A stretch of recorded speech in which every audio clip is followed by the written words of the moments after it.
bindiga abin da kai jama'a kuma sun yaba.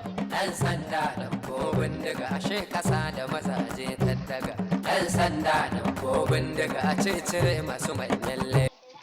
Wannan abokina ne, ku dinga girmama shi. Ce sa.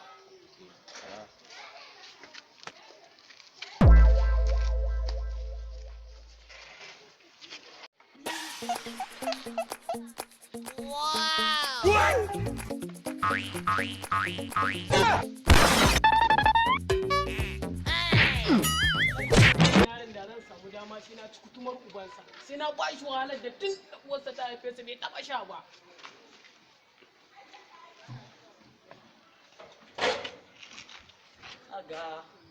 Kaga ogan ma baya nan wallahi. Wace ka shiga gidan nan? Wa kawo ka gidan nan? Yanzu baka gane ni ba?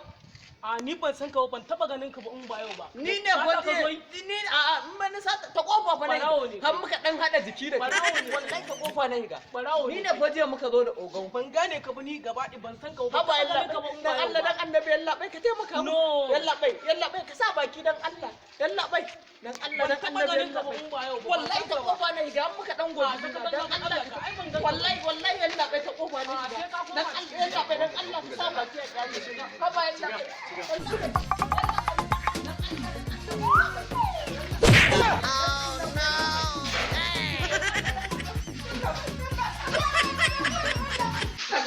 Wallahi tunda muka yi wannan yawa ga ruwa da Allah ya ka fashe ruwan nan ka maido shi nan wannan ruwan za ka ɗauko haka ka maido shi nan sau biyu za ka yi zan fara yallaɓai wallahi yallaɓai dan Allah dan annabi yallaɓai sai ka kwashe shi da ogan mu yazo ba wannan kai ba rashin mutunci kai ta mana hada wani bangaje ni ko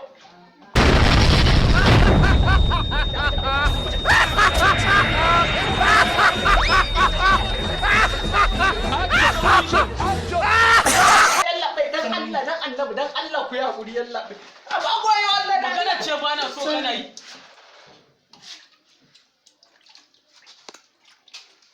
Musha yawwa alhamdulillah wallahi yallaɓai wannan Allah ya kawo ka wallahi Wannan me yake haka? aiki muke ne mun gansu da zubin karfi ne wallahi ƙarya yake wallahi daga na ruwa ce To ai tunda na ka kusan gamawa.